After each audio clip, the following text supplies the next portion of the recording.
ऐसे 500 बात करता है ऑडिट एविडेंस के बारे में। ऑडिटर ऑडिट प्रोसीजर्स अप्लाई करता है, ऑडिट एविडेंस ऑब्टेन करता है एंड उसके बेसिस पे कंक्लूजन ड्रॉ करके ऑडिट रिपोर्ट में अपना ओपिनियन एक्सप्रेस करता है। तो सवाल है कि ऑडिट एविडेंस क्या है? ऑडिट एविडेंस मींस ऐसे इंफॉर्मेशन जो ऑडिट प्रोसीजर्स अप्लाई करके ऑब्टेन करता है।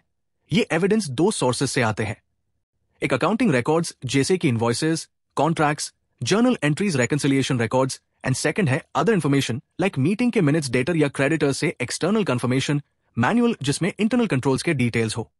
अब बात करते हैं types of audit evidence. Depending upon nature, auditor visually observe करके एविडेंस कलेक्ट कर सकता है या ऑरली क्लाइंट से इंक्वायरी करके या डॉक्यूमेंट्स देख के। And second is depending upon sources, internal source and external source. Internal source जहां एविडेंस क्लाइंट के ऑर्गेनाइजेशन से ही मिलता हो एंड एक्सटर्नल सोर्स जो ऑर्गेनाइजेशन के बाहर से एविडेंस मिलता हो एंड यही ज्यादा रिलायबल माना जाता है अनलेस थर्ड पार्टी रिलायबल ना हो।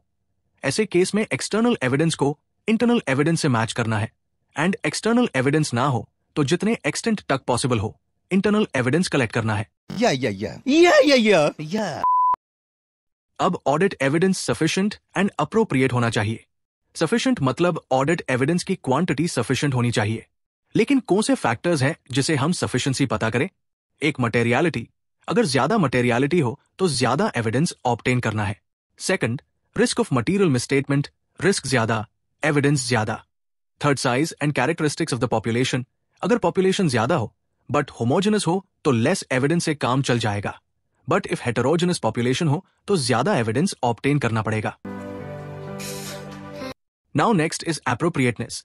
ये बताता है क्वालिटी ऑफ ऑडिट एविडेंस, जो पता चलेगा इंफॉर्मेशन के सोर्स से एंड नेचर एंड सर्कमस्टेंसेस के बेसिस पे। क्वालिटी अफेक्ट होती है रेलेवेंस एंड रिलायबिलिटी से। What is relevance? आप जिस चीज के लिए एविडेंस ऑब्टेन कर रहे हो, क्या वो प्रोसीजर्स के लिए रेलेवेंट है?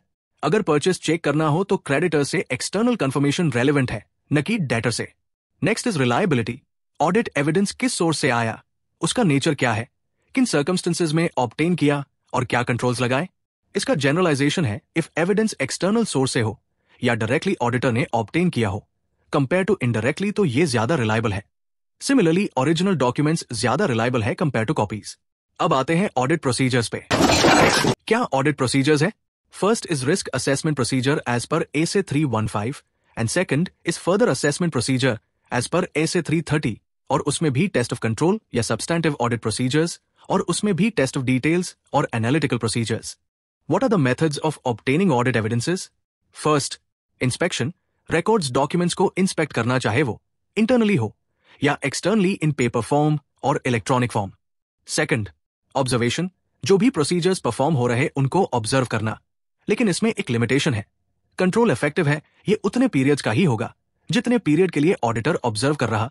Auditor चला गया and boom, वापस सब ineffective. अरे बाप रे, ये तो धोती खोल रहा है। थर्ड, एक्सटर्नल कंफर्मेशन, इंफॉर्मेशन बाहर से ऑब्टेन करना। Fourth, recalculation, depreciation tax rates computation बराबर किया है कि नहीं चेक करना। फिफ्थ, रेपरफॉर्मेंस। अब बहुत से बच्चे रिकैलकुलेशन एंड रेपरफॉर्मेंस में कंफ्यूज होते हैं, मैं भी होता था। रिपरफॉर्मेंस में ऑडिटर पूरे प्रोसेस जो एंटिटी ने किया उसको वापस रेपरफॉर्म करता है, अनलाइक रिकैलकुलेशन जहां बस रेट्स वगैरह एक बार कैलकुलेशन करके देखना रहता है। Sixth, analytical procedures. अब तुम इसकी मॉड्यूल लैंग्वेज पढ़ोगे तो तुमको समझ नहीं आएगा। मैं बताता हूं, रेशियो एनालिसिस या ट्रेंड एनालिसिस परफॉर्म करे, उससे ऐसा इंफॉर्मेशन मिलता है जिसके बारे में ऑडिटर पहले अवेयर भी ना हो। इंक्वायरी, कोई ऐसा पर्सन जो नॉलेजेबल हो, उससे इंफॉर्मेशन ले, चाहे वो ऑर्गेनाइजेशन में काम करता हो या आउटसाइडर हो। तो आज के लिए बस इतना ही। नेक्स्ट पार्ट में कंप्लीट हो जाएगा ऐसे 500।